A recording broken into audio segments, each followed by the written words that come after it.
Welcome to the Chicago Bears Podcast, a presentation of ESPN Chicago, Chicago's home for sports.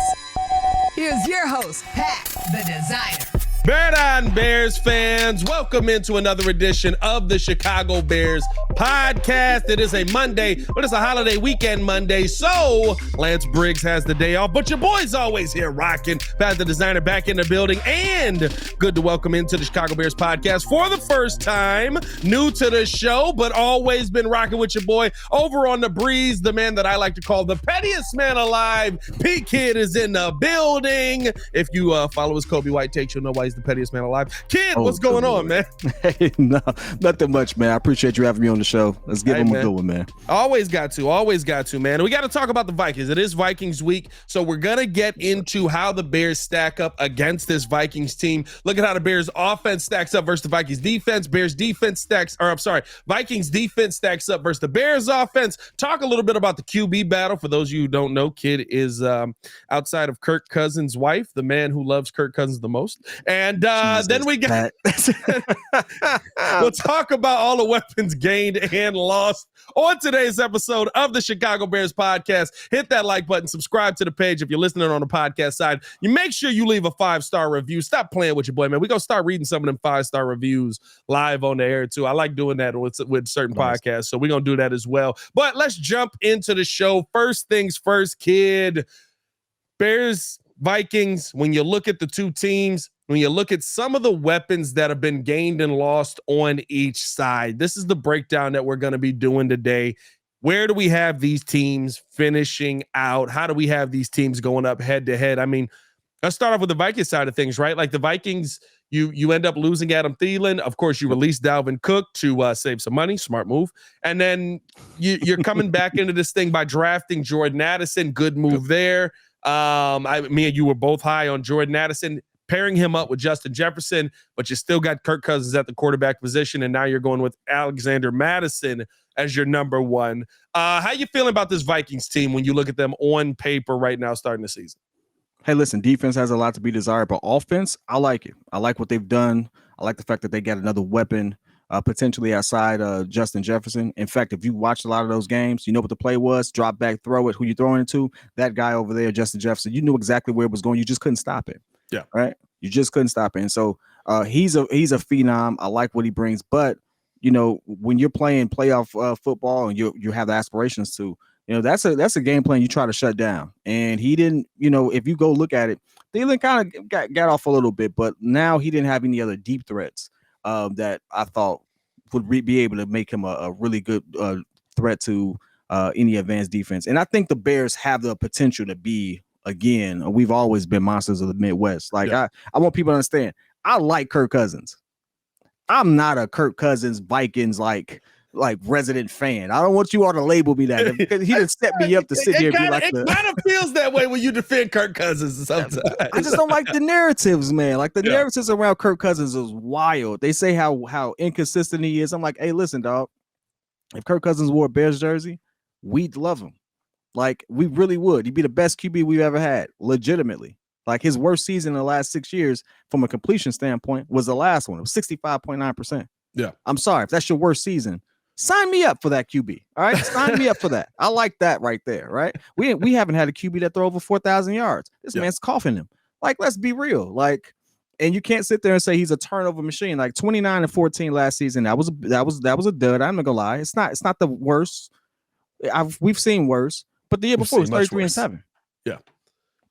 Like, come on, like we can sit there and call a spade a spade. We can sit there and say that, and we'll get more into that anyway. Like you don't got me. You went down the rabbit hole on your own, man. Hey, listen, down the rabbit hole. I have to clear some things up. My man said he's outside of his wife. He's the biggest Kirk Cousins fan. Jesus, all right, nice setup right there. But no, I like what they've done offensively, and you know, a lot of people looking at what they did with the running back.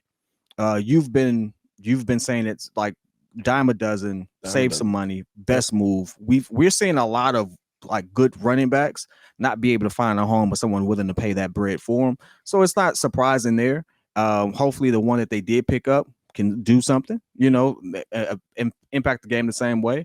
But from an offensive perspective, love what they've done. We're digging to their defense because I I'm expecting Justin to have a day there.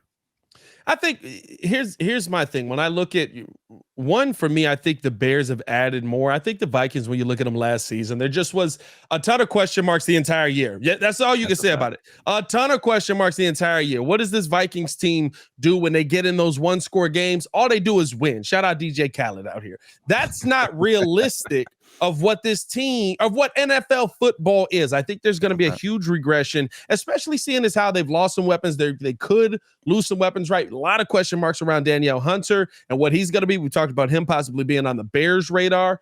And for me, right, like it's not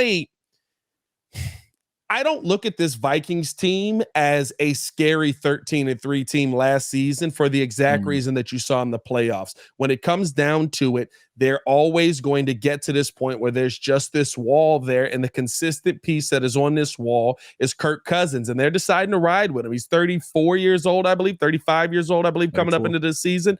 And they're riding it out with him because they're trying to keep Justin Jefferson happy. They watched how Randy Moss walked out the door with the Vikings before, and they want to keep him around. They don't want to lose another superstar talent wide receiver in free agency or when it comes to, wanting to be traded away from the city. And so for me, I think that the way that they're going about trying to do we got to rebuild while trying to not replace major pieces, but also at some point we're going to need a quarterback. It's just, I don't see that working long-term for them. You're going to come to a point where you're going to need to have this lose it out season, and you might lose Justin Jefferson at that point. It sucks to say, but how they're building this team to me by okay, we're going to get rid of this piece. We're going to try and replace them with this piece. The piecemeal, the patch it together. That works if you're a Super Bowl contender already. I don't see this working for them. I think that 13-3 season was a fluky 13-3 season. And I think there's going to be a large regression back to the mean. I think the Bears and the Vikings are going to end up in similar spots. I see the Vikings at best maybe as a 10-win team. I see them probably at worst as an 8-win team, but I think both the Bears and the Vikings are going to be around that 9-win spot based on the things that the Bears were able to go out and add versus what the Vikings have kind of let walk out the door. I can see that. And you know what? I don't disagree with that simply because, like you mentioned, defense is a lot to be desired. And we're going to break that down. But also, some teams in our division have just made leaps. Like the Detroit Lions are a force to be reckoned with right now, whether we like it or not as Bears fans. So and most people have them winning the division, right? Yeah. Last season, it was the Vikings. Most people got the Detroit Lions winning the division. So, you look at the schedule, you look at any time you line up against them, are you splitting that? Are those two guaranteed L's for both teams? For both the Lions, for both the Vikings and the Bears, the Lions have really stacked themselves up that well. No one's expecting the Packers to come out like that, but that's always an anomaly. Yeah. So you look at how many times you face them and things of that nature. I think the schedule that they have is obviously a lot tougher than it was the previous season. And with all these anomalies, they could be on a slide, right? But at the same time, our schedule is not all that favorable when we look at who we face and how they stack up and how some of these teams have retooled. So it's one of those things where I'm happy. It works in our favor if they take a step back, because obviously that means it gives us opportunity and room to actually grow within the division. But it's also one of those things where there's a lot of questions on our end. So when we talk about how these teams face up against each other, I have them split in this season series. I have the Vikings smacking us the first game. I really do, because there's a lot of questions. And when you look at how the season opens up, we faced them right off the back of playing the Broncos and the Chiefs. We got one down game in the Commanders, but then we're right back on the uptick of some really hard games. And, that it could be something that we won't be able to handle early in the season. Later in the season may be a little different, though.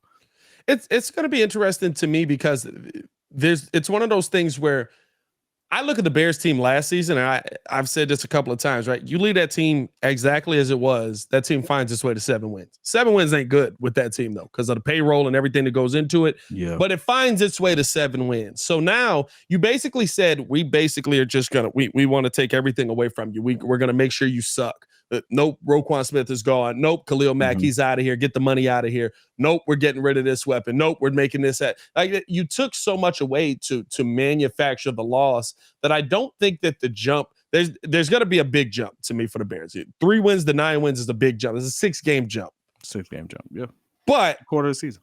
I don't think that it is a third of the season.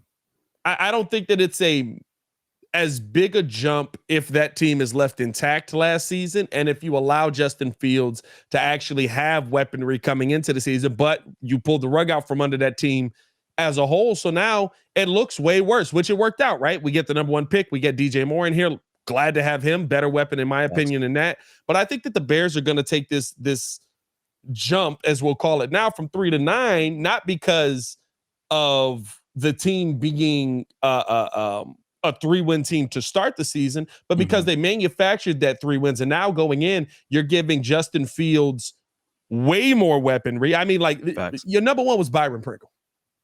And then it was Equinemius St. Brown. Like, your best signing last offseason was Byron Pringle, and then it was like, oh, we got Equinemius St. Brown. Yeah. Gross. I mean, like, shout out EQ. Glad to have you there. Glad to have you on the team. But like, that's not the number 1 signing that you want. And so for me, now you're coming in with so many more weapons. Like, I think there's going to be this leap for the Bears. And I just don't see the Vikings.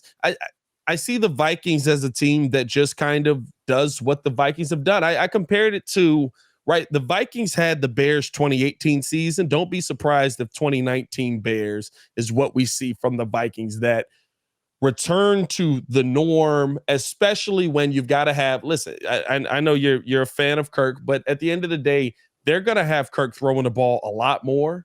Yeah.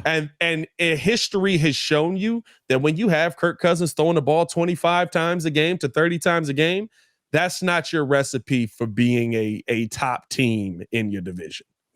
You know what? But he also was on a team that didn't really give faith and confidence in him doing so. And so I think that impacts it as well. A lot of times, you're throwing to one particular guy because that is where a lot of the offense came to. And I think you ran down the numbers previously. I know we get back to it, but Jefferson has ate up the Bears a lot. Right? Yeah. Right? Like, it's he's a stud for a reason, right? Like, and I know you got the numbers against him and Jalen Johnson. I know we get to that in a second. Yeah, let me pull them up. Like, them numbers it's ugly, bro. Hold on. Hold on. Here we go.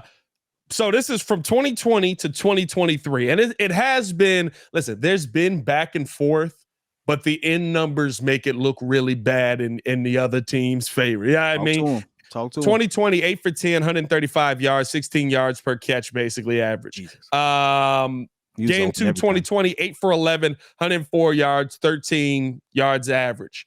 2021, first game, 4 for 10, 47 receiving yards, 11.8. I think that's actually when Jalen Johnson started making his name a little bit, right? Right, nice play. 5 for 7 next game, 107 yards, 21-yard average. But I believe that was a lot of first quarter stuff. I think there was adjustment second quarter where Jalen Johnson got back into it. I believe that's the game. I believe that there's a game where there was an adjustment. Did the Vikings win that game? They don't have final scores on this one, but it's 2020. It's a good chance they won that game. There's a good chance they won that game. Okay. Here's the thing, though. I don't know, because, like, the other thing is, too, the Bears always find a way to beat the Vikings because they take away that running game from Kirk Cousins. But keeping it going, last 2 games of last season. First game, of course, Cook showed 12 for 13, 154 yards, 12.8 yards per carry. And then that final game, 4 for 5, 38 yards, 9.5 yards per carry, yards per catch. So looking at what you just said, though, right? Looking at all those numbers, here's the reason why I'm like, all right, Kirk is not as bad as people are saying it is, because everyone looks at the stats and they sit there and Kirk say, or is Justin? Yeah, but here's the thing. Justin can't make any of those moves. Justin Jefferson, by the way, that's what we're talking about for those just tuning in. He can't make any of those moves unless someone gets it to him. And to have someone that gets it to him, he had 21 yards per catch. Now, yards after the catch is something we'd have to look at. I understand that receivers can make plays on after the catch. But, like, on average, when you watch the Vikings, that ball is in the air and he's giving him the opportunity to make a play. And for a talent like Justin Jefferson, that's really what you want. I want a QB that's going to put it up there, let me go get it. And so his job is to make his QB right. And they've been doing that. They've been clicking on that end. And Kirk Cousins is a top 10 deep ball passer in this league as of last season.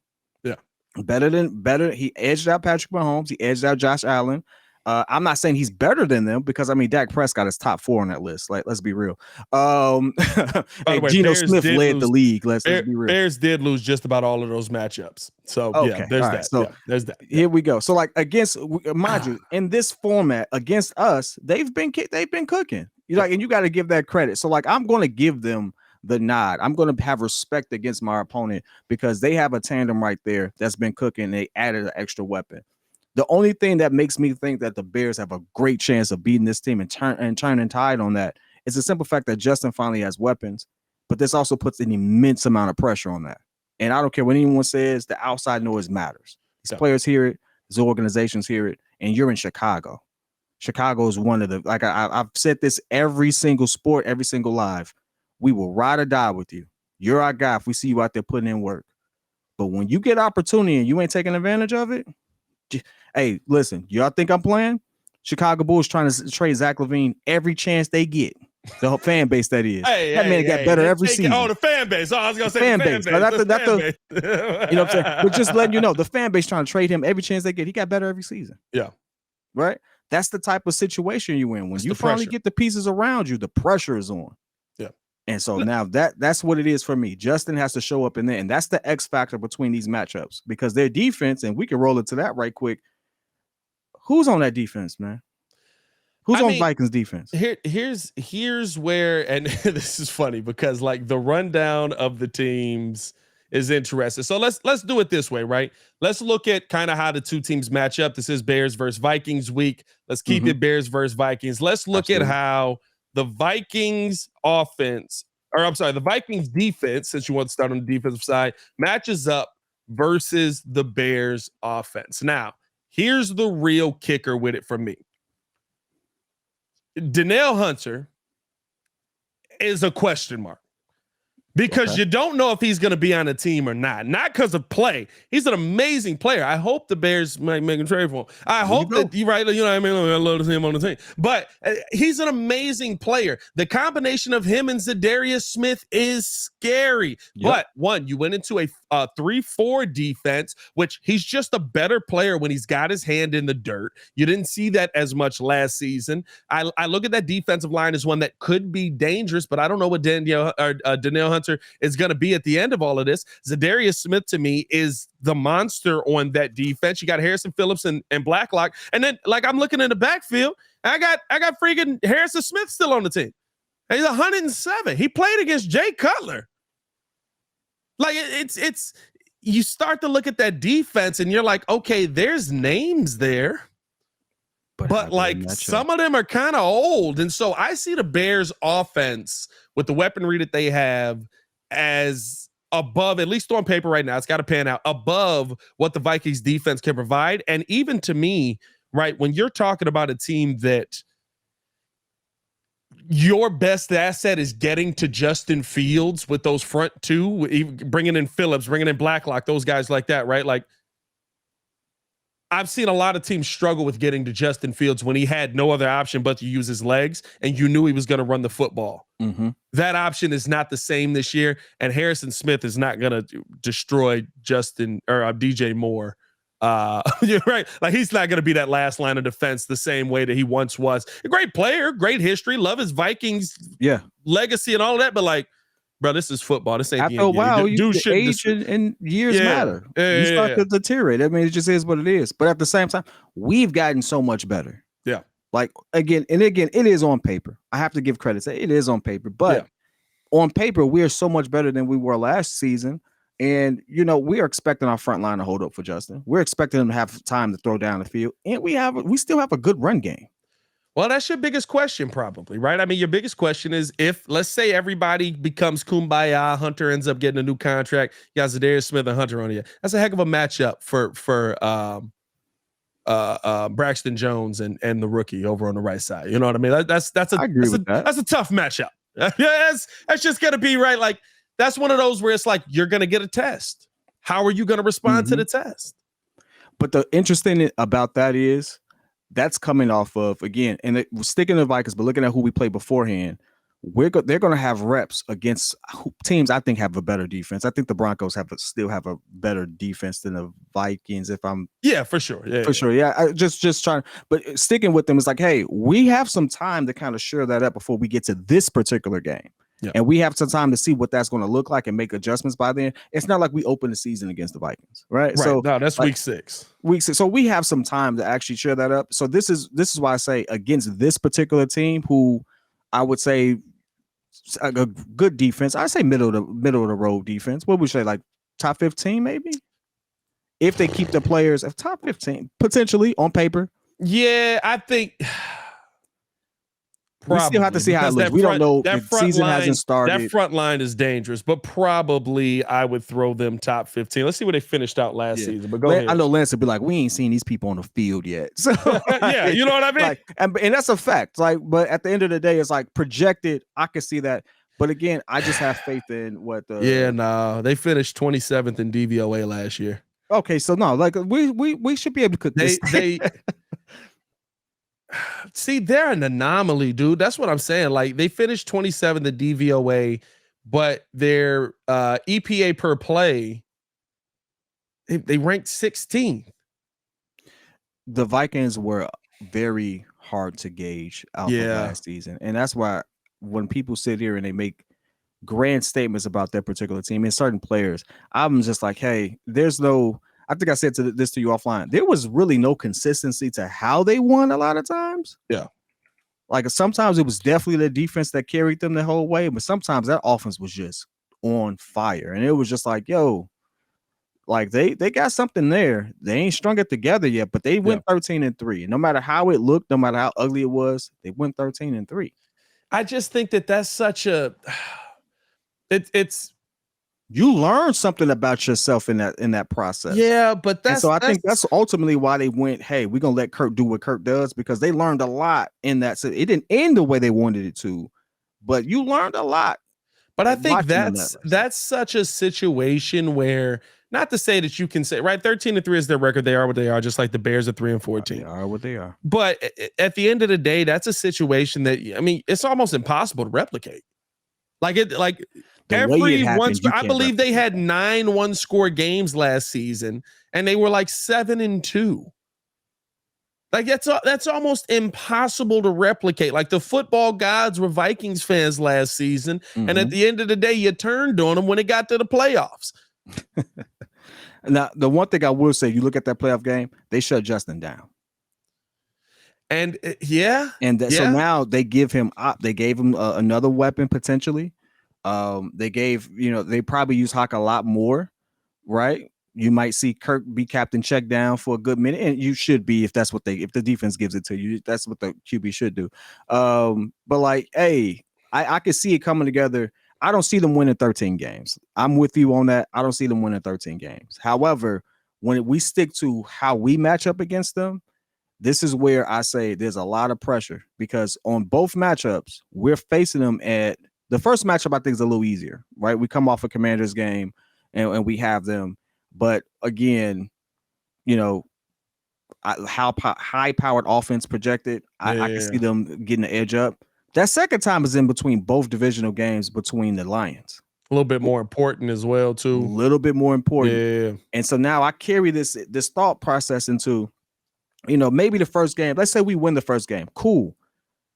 But if we start getting on that streak where we face the Lions, and I'm not projecting us to beat the Lions. I'm just not. I think the Lions did. You think they sweep us this year?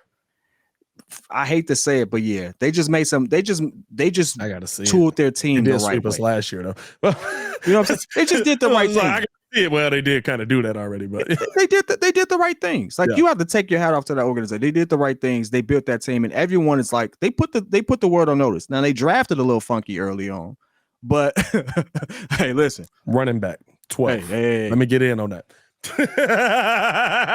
I don't know who approved that right there, but half that draft room did not like that. Hey, pick. bro, I swear I see that draft room. They high five it. Yeah, we got it. Everybody in the back, like, did we just take a running back? I was like, hey, what's the game plan? What's going on with that? What are we doing with that? I think we drafted the better running back, if I'm being honest.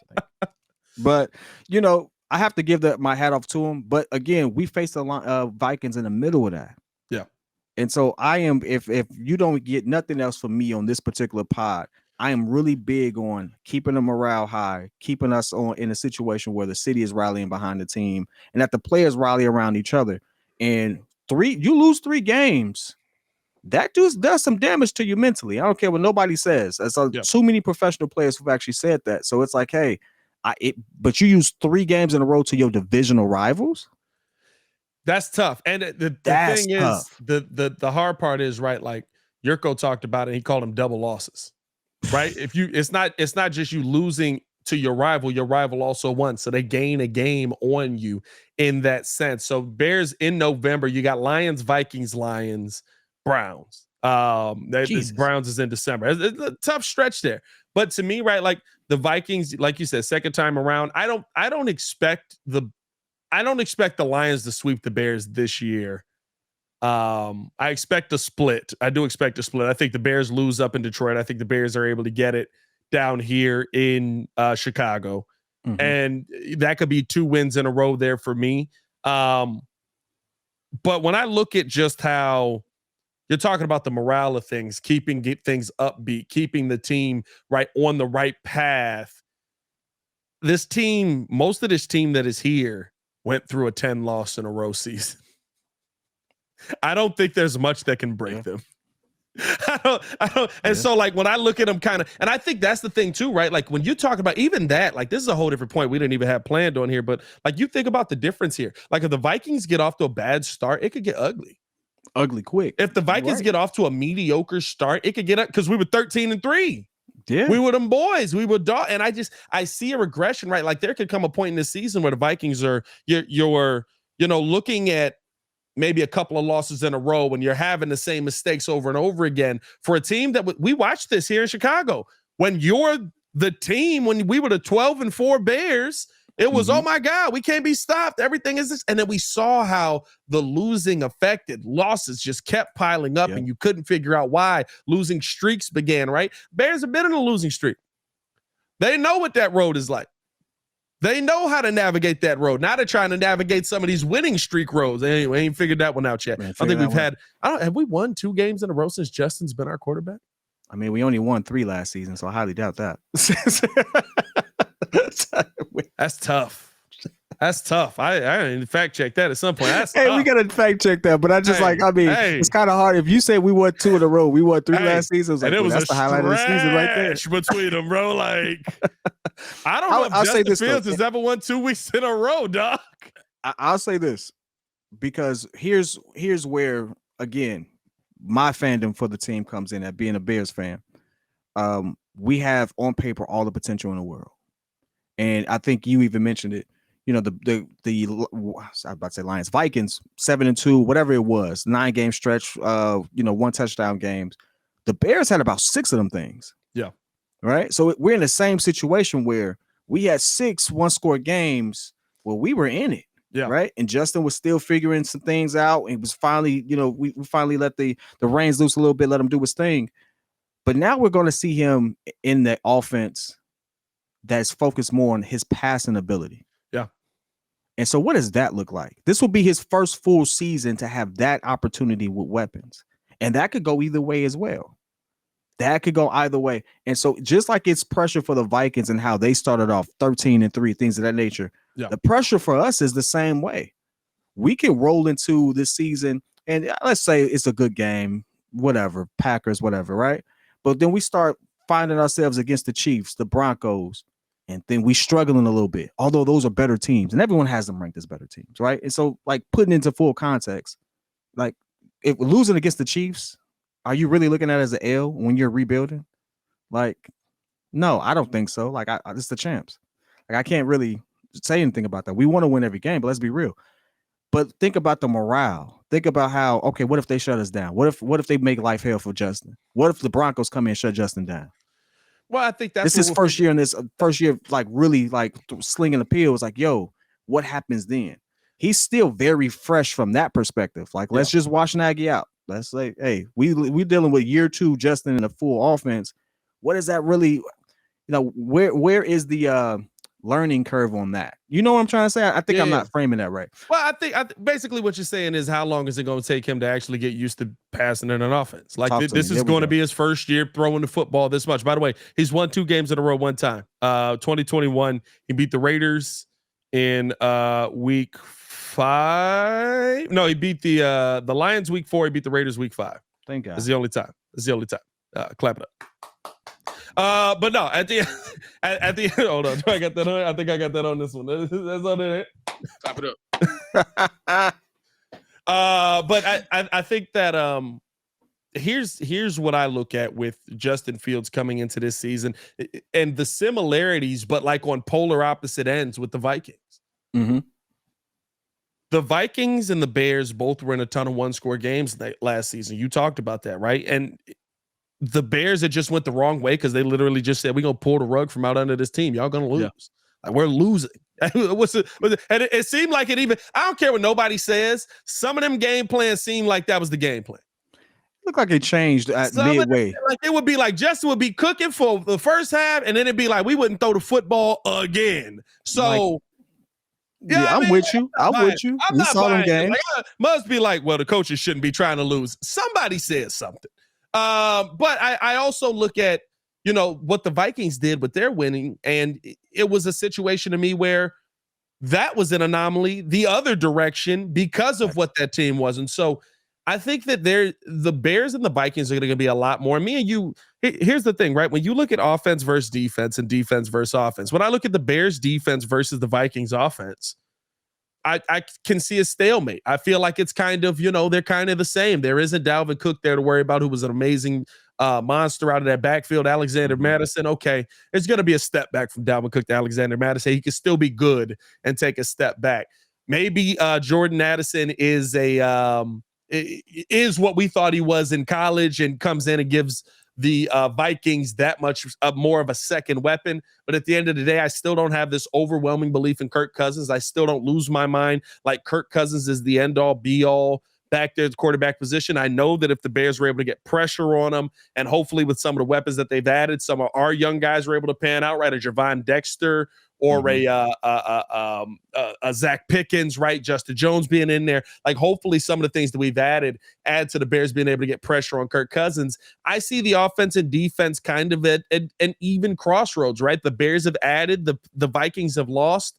And I think they're kind of at the same spot, which means that the Vikings offense could come out on the winning side of one. The Bears defense could come out on the winning side of one. I am looking forward to see Hockenson across the middle versus Tremaine. No, I ain't gonna be interested. I think Tremaine gonna lay that man out. But I think that on top of that, right, like, you also have to talk about the flip side of the Bears defense the Vikings defense versus the Bears offense. And when I look at that on paper, I see the Bears offense winning out every time on that, and just on paper, just because of the question marks that there are already on the Vikings defense. Mm-hmm. So you really kind of just have to ask the question of how much better is one offense than the other? And is the Bears defense going to make enough of a difference in their matchups? I know what Justin Jefferson can do. I know that he can cook. I know how him and Kirk Cousins together, they have been a dominant. You can't say they haven't been a dominant combo. Can't say that. Can't say they haven't been. But I just really kind of want to see if that continues when the teams are now able to fight back. You saw Packers in that last week versus the Vikings. Kind of saw how the Bears did it, although the Vikings kind of had things wrapped up at that point, so I don't think they were going all out in that situation. Yeah. You saw how the Lions handled the Vikings at times last season. And I just think that it's one of those things where the rest of the division is catching up and the Vikings are going the wrong way. I can't disagree with you. I mean, like, you look at the pieces they lost, it's kind of hard you wonder who they're going to keep. I mean, we were just talking about potentially trading for one of their players and some of the rumors in the contract dispute that they've had. I can't disagree with you, right? But I think this is more of the Bears just got better, not the Vikings fell off tremendously, because we really just can't see that until we see them on the field. No. I'm not going to bet against Kirk Cousins and Justin Jefferson during the regular season. Now, if this is a playoff game, hey, the lights might be a little bit too bright. Lights are proven to be a little bright for Curtis sometimes. But regular season, he's always been a good QB. or at least for the last 5-6 years. No one can dispute that. Like, you really can't. The numbers and the performance actually just support it. You know, I just feel like, here's the thing. I feel like when Bears fans look at Kirk, we look at him and what we haven't had and not what he is compared to what the rest of the league is used to. Like, he's an okay quarterback. I mean, listen, you go back, last 5 years, one season over 4,000, under 4,000. Rating has been consistently over 100 as far as his rating. Like, again, he may not always be the reason you win, but he's not, like, people make it seem like he's always the reason you lose, and that's cap. Like, that's not even. I love how Cam Jordan said it. I think it describes him best, and I think that's why the Bears have to get some pressure on Kirk. Kirk Cousins is the quarterback that makes the right decision too slow. He's going to get the ball to the right guy. He's going to get the ball where the ball says it's supposed to go in the offense. More times than not, a lot of the issues that happen on the offensive side of the ball are not because Kirk Cousins is making the wrong decision, but you only get that split second. And I think, right, like, even when we talk about Justin Fields, we talk about Justin Fields versus defense. To me, this is the time where I need to see Justin Fields go, hey, I need to make the decision on run the football or take this deep shot like that. It should not be, I'm sitting here surveying him, because if everything stays together the way it is, there's going to be pressure in your face. Facts. But there's not a lot of stuff over there on the back line. I'm not that worried about Harrison Smith. I'm just not. So you should be able to get the ball to DJ Moore on a deep shot. You should be able to get the ball to Chase Claypool. You should be able to attack the middle of this field. You should be able to throw them open at times as well. Absolutely. And that's one of the biggest things.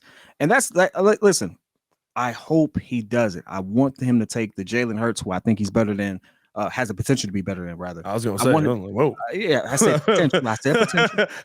Right? Hey, not at first. I was like, better than the dude that just went to the Super Bowl, huh? Correct. I got to correct myself. I think he has the potential to be better than Jalen Hurts. Yeah. I think he has that potential. But I think Kurt Warner said it best. He's a spot up, got him type of QB. He has to see it before he throws it. You got to throw that open in the league is not college. And he has to be able to do it. And now I'm hoping that these weapons give him that opportunity, because it's a two-way thing. That QB has to trust his receivers to make that play, and the receivers have to make their QB right. Yeah. And he does have those people. So now I don't want to hear, he doesn't trust these guys, this, that, and the other. No, you got to throw that ball. Yeah. No, I agree. I think there's a lot more on Justin. I'm not one of the fans who comes out and says Justin Fields shouldn't. Like, my expectation, he should have 3,800 yards. He just should. Yeah, there's average quarterbacks in the NFL to have 3,800 yards. He just should. Like that. Like, if Justin Fields is what we hope he is, he should have 3,800 yards. Now, if it's 3,600 yards with 600 yards rushing, I'm not going to sit here and split hairs with you. Facts. But if he comes out of another season with 3,100 yards, like, he better have a Lamar Jackson season where it's like 3,100, but it's because I was scoring so many short touchdowns. like it better be like yeah. I'm not gonna lie. You know what I mean? Like, it got to be one of those joints. Like, it can't be I'm throwing 12 passes a game, I'm completing 8 of them, and especially to me versus a team like the Vikings. Like, there's too many teams on this schedule. When I look at this schedule, right? When I look at the Bears schedule, Packers, you should be able to attack deep. Buccaneers, you should be able to attack deep. Chiefs, tough. I mean, you should be able to attack, but I doubt you're going to get that. Broncos, tough, right? Commanders, you should be able to attack deep. Vikings again. Raiders, Chargers. Chargers a little tougher. Like, good frontline pressure on the Chargers. They probably come out a little bit better. Saints should be a back and forth offensively. Yeah. Panthers, Lions, like, you can go through this entire thing, and there's a lot of teams that Justin Fields should be able to attack this season. We shouldn't come out of this season having it. And very much right, like, when just to focus it back in on the Vikings here, like, the 2 matchups here, we should not come out of either of those matchups. 1, because one is in week 6, and 2, because the other one's later in the season, and it's going to be a very important game, talking about Justin Fields needed to throw the ball more. That's a fact. And I think that's where all of this lies. When we go through all of these weeks, man, outside of the Lions, there's nobody that scares me deep defensively. There's no DBs that I'm just like, oh my God, how are we going to be able to beat that guy? Like, I can't say that. The Packers technically have them. I don't think the Packers know how to use them. I got to figure that defense out, but we talked about that last week. Well, I know you all did, and that was a great pod. And again, I think our biggest question for them is QB play. At this point, at least with the Vikings, we know that whether you think he's mid or not, you can't say he's not a good QB. You have no idea what Jordan Love looks like, right? You have no idea what you know. Jared Goff is a good QB. Like maybe not great, maybe not elite to some people's opinion, but he's a good QB, right? He's been cooking. He's had a nice little stretch, and that's what we're comparing him against. To me, it boils down to what our offense looks like. And actually, I throw this question to you because this is one of the biggest things I always want to get your opinion on. We've made some leaps defensively. We have some questions on the line, but nothing that scares me. Right. How do you feel like that line is going to hold up against Minnesota's front? And then even expand it a little bit when we go into that 4-game run with the Lions, Vikings, Lions and Browns. How do you think that we're going to hold up then? And what should we be seeing by then as far as how that line protects Justin and where Justin probably, should be in that respect? Well, I think here's the thing about it. I think the Bears offensive line or defensive line, I should say, is set up to do one thing. It's set up to stop the run right now. Mm-hmm. Right. You got Andrew Billings, you got Justin Jones, you've got Dominique Walker, you're adding in, right? Like you're hoping that Zach Pickens and why am I blanking on the other young man's name that we just drafted this season? Javon Dexter are able to go out there and be those penetrating type of players where you're getting pressure on the quarterback play in and play out. But right now, we know that the Bears are going to be good defending the run. Then it's going to come down to what does that do to the pass? When I look at the Vikings team, I've seen Kirk Cousins without a run game. It's not good. So if the Bears can, and I think this is very much how Ryan Poles has built this team out. If the Bears can defend the run versus the Vikings, and we've seen this in history, I know last season was a little bit better, but even in the playoffs, it kind of spoke to it as well. When I see the Vikings not have the running game, Kirk Cousins is much worse. Because you're focused so much on him and getting to him. Yeah. And so, he's not a mobile QB to kill you that way. And so now I'm sitting there trying to keep Kirk Cousins in the backfield all day, keep him clean, make sure that he's got a clean pocket, all of that. Like, yes, they're still going to have to get that pressure in the passing game. But I think that making it all on Kirk Cousins' shoulders is such in the Bears' favor. And I think that when you look at the division with a lot of teams here, it's so much in the Bears' favor because that is what a lot of these young QBs and or non-mobile QBs are going to rely on a ton.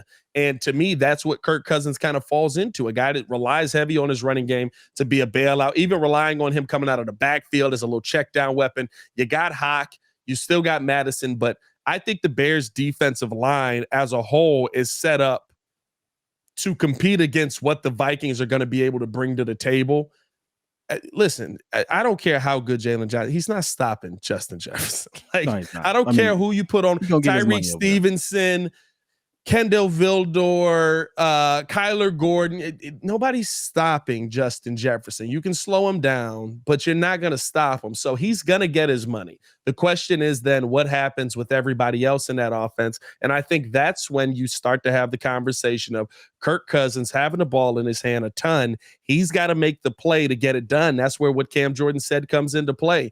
We're going to make the right decision, but does he make the right decision just a split second too late where we're talking about turnover Kirk? And usually that's when you see that Kirk come out when there isn't that run game available to him. Let's flip it a little bit. How do you think the Bears will be able to keep Justin clean in that regard? Because we're still talking about a QB who over the last 2 seasons hit the deck a lot. And even against some teams where it probably shouldn't have happened, right? I want to see what Justin – we've heard all the improvements, right? He's quicker. He's making his decisions quicker, going through his reads quicker. All that. Show me that. If he's going through his reads quicker, he'll be fine. Because I would say 65% of the sacks that happened last season are on the offensive line. That's a high number. That still leaves a lot that is on Justin Fields. That leaves a lot that is in Justin Fields' hands. And I think Justin Fields last season, how he looked like he was trending towards a very Kirk Cousins type of throwing, right? Mm-hmm. He was trying to make the right decision. Made him but too sometimes slow. it was too slow. Yeah. And you could see it. There was times where Justin took off. Courtney talked about this even. There were times where Justin took off, and you could almost see it. And I had to go back and look at some of the rushing touchdowns. I think it's the one against Miami. You see him look, and he's trying to throw the ball, but he just can't get it in himself to let it go. He takes off. He ends up being a big play. He runs for like 60, 70 yards, whatever it was, and ends up getting a touchdown on the next play. But that was a very jarring moment of like, I know what I should do. I just can't pull this trigger. He's got to be able to do that this season. He's got to be able to do that this season. And so I think that's really what it's going to come down to. I think the offensive line is better. I do. I think the offensive line is better. I think a lot of it still is going to fall on Justin to be 100% help or 100% believer in the guys he has on the team, the guys he has on the field, and the system that's in place. And also Luke Getsy called the right system. Luke Getsy calling it right. I'm glad you mentioned that. I don't think he gets enough smoke. Anyway, I just to get your, because I like hearing your opinion on this as well. Let's just say, for instance, we do take an L. Mm-hmm. Let's say we take an L. What's an acceptable L to you? Because to me, I'm always, and I've said this on our show on the Breeze. You all can get my opinion over there, but realistically, I'm okay with taking an L if we're developing the right way. Yeah. If I can see that my QB is making leaps and bounds and like we're really in this game, and I'm not solely relying on him to be out there looking like Lamar Jackson from the run perspective. By the way, I'm not huge on his passing game. I can live with that. I can live with that, especially week 6. I can live with that. Depending on how the other games look now, I can live with that. Yeah. I can live with him being outdueled by Kirk Cousins, who has been a really accurate QB for the last 5-6 seasons, like freakishly accurate. I think an acceptable L is if the reason we lost is because of something we don't yet have. Right? If the reason we lost is, Javon Dexter isn't generating enough pressure on the quarterback because he's developing, he's going from learning a 2-gap system to a 1-gap system. Or if the reason that we lost is because, Darnell Wright got destroyed by Zadarius Smith all day, and not to say that he was bad, but he just got beat by the better player at that point in the season, right? Like those are the losses that you look at as more acceptable because now it's something that can be fixed. When you lose just because a team just came in and kicked your butt, those aren't that's the losses we had last season. Yeah, we shouldn't see any of the losses we had last season this season. There's going to be some where some teams come in and just kick your butt, but it shouldn't be as consistent as it was last year, right? Like I think the Bears are going to be 9-8. All 8 losses shouldn't be because the other team was better. Because I don't think that there are 8 losses on here where the other team is just leaps and bounds better. I think they're just in a further spot with the Bears, like Chiefs, Chiefs, Broncos, Vikings, of course, Lions. I've got all those down as losses. I think I have the Browns down as a loss as well. I think I got them splitting with the Packers, but that's not because the team is leaps and bounds better than you. I think that might be a situation where that's just their day. Now, Chiefs and Broncos. Yeah, you know what that is. It is. Yeah, you know what that is. If we win those games, guess what? Everybody. Woo! We did it. No, I'm just playing with you. But facts. No, like if we beat the Chiefs, you're not gonna hit the end of me. Hey man, listen, we in there. If we beat the Chiefs and Justin looks and like performs on par with Patrick Mahomes, and that's it. Woo! Yeah, we in there. Yeah, we in there. I'm having that. Hey, listen, but I will say this: for me, it's eliminating the turnovers. So if Justin be in a situation where we expect him to pass more, if he's able to do that and we have minimum turnovers, right? Things of that nature, I'm okay with that. Yeah. But if he goes out there, and even still, I still give leniency because it's like, okay, you're still trying to figure it out week 6. It's still a little early, but you should kind of be stringing it together. I'm okay with that as long as we keep it under control as much as possible. Like I'm not trying to see a multiple INT game from the Lions on us. I mean Vikings on us. Like if they walk away with 3 picks, and it's clear that Justin's like underthrowing and stuff like that, or maybe even it's the wide receivers not being in sync. That's a big thing too. Again, it's a 2-way street. They got to make him right. Then I'm looking at like, all right, that's not an acceptable loss. Those are things that we should be able to control to some degree, right? And they don't have the defense that makes me sit there and say, yeah, we got to worry about this. Yeah. You know? I agree. Well, Lions, maybe. Lions got some dogs. Yeah. Lions I keep saying the Lions in my mind because I have them in my mind as running the division. I just have to be honest about that. They've made some moves. If they don't, that's shame on them. I think they have the momentum. I think that's the storyline around the league is leaning toward them winning the division. Like they have everything they need to really like show up and show out. If they don't, that's on them. But to me, I think that's the thing, right? Like when I look at the Vikings, when I look at the Bears, we talked about the Packers last week. Running the division could be 11. Like running the division could be 11 wins. I don't see the Packers. I don't see the Vikings as a 12-win team or a like maybe a 10-win team, maybe. But I don't see the Vikings as this juggernaut that comes out and dominates on the other side. I see the Bears as a team that can go out and be just as competitive in the NFC North as the Vikings can. I think that there'll be a ton of splits between all of these teams in the division this year. And at the end of the day, we'll look at it. And here's the thing, right? Like Bears could finish 9-8. Vikings could finish 9-8. It's still not good. It's okay. It's not good, right? 11-7, right? 11-6. That's good. It's a good football team. It's not a great football team. It's a good football team, though. Depends on. You have to be like better than 11-6 to be considered great, though. I mean, like it ultimately depends on your great teams, and again, why they were such a weird team last year. But your great teams, right? Like when you look at the playoffs last year, you're talking about the 13-3 or the 12-5 teams, right? Like those are the teams are 13-4, 12. I gotta get math right, man. That's the struggle out here. You're 13-4, you're 12-5 teams, right? Those are your teams that you look at and you say they got a legitimate chance for the Super Bowl. When you got a legitimate chance for the Super Bowl, you're a great football team. But it doesn't mean that the Bears still can't have a successful season being a 9-8 team, or the Vikings can't have a success. I doubt it. Vikings can't have a successful season being 9-8 because guess what? Jacksonville was in the AFC Championship game last year, 9-8. For me, I look at the Bills, right? The Bills were 12-5. Most people would say that was a great team. That was a great team. I kind of feel like if you find yourself between 11 and 12, you're a great team. I think it goes into how you did it too. Yeah. How you do it, is the other team beating themselves? And again, a win is a win. Don't get me wrong. I'm not trying to discount anything because it could happen to either team. But like, we know the situations that we've come across where it's like, yeah, that team should have won, but they didn't, and we've had a couple of those games, right? So I don't know. I look at it a little differently when it comes to what's good or not. If the Bears go 8-9 or 9-8, well, realistically, I mean, they wouldn't play all 17 games, but like you made a leap. Made a huge leap. Like a huge leap.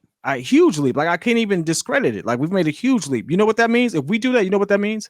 That means we were right about last season. Those 6 games that we should have won, we were right about last season. Yeah.